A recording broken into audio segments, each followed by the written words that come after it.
গরমের মধ্যে কিন্তু শুটকির ভর্তা দিয়ে ভাত খেতে অনেক বেশি ভালো লাগে। পুঁটি শুটকি আর শুকনো মরিচ নিয়ে নিলাম। শুটকিগুলোকে গরম পানিতে খুব ভালো করে ক্লিন করে নিয়েছি। তারপরে ব্লেন্ডারে জারে নিয়ে নিলাম শুটকি আর মরিচগুলোকে। এরপরে এখানে পেঁয়াজ আর রসুন কুচি করে নিয়েছি, পেঁয়াজটা মোটা করে কেটেছি। তারপরে ব্লেন্ড করে এসে চুলায় কড়াই বসিয়ে দিলাম, কড়াইতে দিয়ে দিলাম সরিষার তেল। ভর্তায় কিন্তু সরিষার তেলে দিতে হবে। তারপরে দিয়ে দিলাম মোটা করে কেটে রাখা পেঁয়াজ। ভর্তা বলে কথা, পেঁয়াজটা মোটা করে কাটতে হবে। তারপরে পেঁয়াজগুলো কাঁচা ভাব চলে যাওয়া পর্যন্ত ভাজবো। এরপরে দিয়ে দিব আমি রসুন কাটা রসুন দিয়ে দিব চামড়া ফেলে।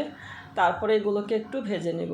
এগুলো যখন একটু ভাজা ভাজা হয়ে আসবে, এরপরে স্বাদ মতো একটু লবণ দেবো। আগে কিন্তু ব্লেন্ড করার সময় আমি শুটকি মরিচের মধ্যে লবণ দিয়েছি, তাই অল্প করে এখানে লবণ দিয়েছি।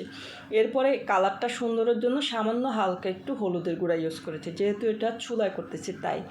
তারপরে সেই ব্লেন্ড করা শুটকি আর মরিচগুলোকে দিয়ে দিলাম, দিয়ে এগুলোকে খুব ভালো করে নেড়ে ছেড়ে মিক্সড করে নিব। এরপরে এগুলোকে আমি মিক্সড করা হয়ে গেলে, যত সহজে দেখাচ্ছি এতটা কিন্তু সময় না, আরও অনেক বেশি সময় লেগেছিল, শর্ট করে দেখিয়েছি। এই তো হয়ে গেছে গরম গরম ভর্তা। কেমন লেগেছে জানাবেন। আল্লাহ হাফিজ।